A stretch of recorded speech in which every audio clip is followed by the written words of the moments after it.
Was that last one recording? Sure was. Okay, good. Yeah, which one do you prefer? Oasis or Blur? Blur. What? Oasis, I mean Oasis. To find 50 better tunes than this, I think you can do it. Starts with E minor, Chief. No, it's not. It's in G. Well, I should know. I wrote it. What do you want to hear? Oasis. Cigarettes and alcohol. Is it worth the aggravation to get yourself a job when there's nothing worth working for? Alan McGee called it the greatest statement of the last 25 years, and lo and behold, 25 years later, doesn't it fucking come true? Again, another. Well, actually, I was going to say it was buried in the album tracks, but it wasn't. This was their fourth single, and it reached number 7 in the UK charts when people had to actually go out and buy singles, which was their top-selling single at the time. But it was already after the album had been released, which is why it's a wee bit further down in chronology. It got to number 7. It was after the album being released, and usually when a band builds up hype like that and the album drops, the singles are sort of done, especially after they managed to release 3 singles. Supersonic, Shaker Maker, which I haven't really discussed, and Live Forever. Then they drop the album, and then they drop this as after the album's been dropped, which you'd imagine would make people who want to hear it have already heard it. But then they also include the B-sides, and the B-sides for this were coming up in the top 50, so I don't want to spoil what they were.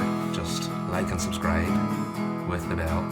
And there was a lot of discussion about the fact that it was a sample of T-Rex, which apparently itself was a sample of another thing, which people say, oh, he ripped them off, or he plagiarized, or he stole that thing.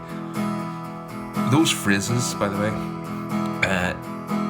really betray what has happened to the music industry, or music in general, since around the 1950s and 60s, when recorded music became a thing. The idea of recording music is only about 50 or 60 years old, right? Music is a lot older than that. The only way of recording music before that was to write down the actual score. So we can retain the exact score of Mozart and Beethoven, but we can't retain the original score of Whiskey in the Jar, or some African tribal music, or some South American panpipe music, or whatever. There was immediately some way to put property onto the idea of music. So when people were saying, "Oh, Noel's just stolen that tune," Noel played a riff. He may have been heavily influenced. He may have been heavily influenced by another riff, and he may have just thought, "Fuck it, that sounds good. I'll just use that." It's not fucking stealing. But yeah. So I mean, Noel himself, Noel's done this on numerous occasions of using riffs and just re-engineering them. And I hate the fucking fact that the likes of the Beastie Boys, or Kanye West, or Noel, or just anyone who fucking just remixes a bit of what was there before, they shouldn't have to fucking pay out because the person before got there first, and therefore belongs to them, and therefore they must be paid for it. At the end of the day, there's only 7 chords in a scale. There's only so many tones you can find. You could train an algorithm to come up with every melody that's ever happened, or ever could happen, and I think some people have actually, and it could be done in about 2 days, and then suddenly, every melody then belongs to you because you got there first. The whole idea of the tune, it's like, what is the end goal of behaving yourself and striving for the next promotion, and just biting your lip and being the good person and kissing the right arses, and what is the point? You live for a lifetime to spend your days in the sunshine. Why? You can just go to the sunshine. There's nothing stopping you at this point. You can just, well, apart from the air flights at the minute. But there had been nothing stopping you just get on a plane and just fucking go there. And, you know, people go on holiday and think, oh, why do I have to go home? Who says you have to?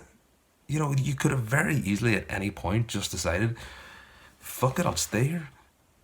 Oh yeah, what I did actually was listen to Be Here Now from start to finish, just for the sheer fucking fucks of it. And that 7-minute, 48-second intro song, do you know what I mean? Is fucking perfect the way it is. Stop trying to fucking shorten it. In fact, listening to that album in the current context, it gives it a whole new fucking flavour. There is a sort of apocalyptic sense to it, and it's actually making me reconsider the latter end of the top 50, because there's a couple of songs that might have maybe pushed themselves into it later. You can check out my acting and my podcasting, Fatherhead podcast, and just a lot of my other stuff. Acting, podcast, other stuff.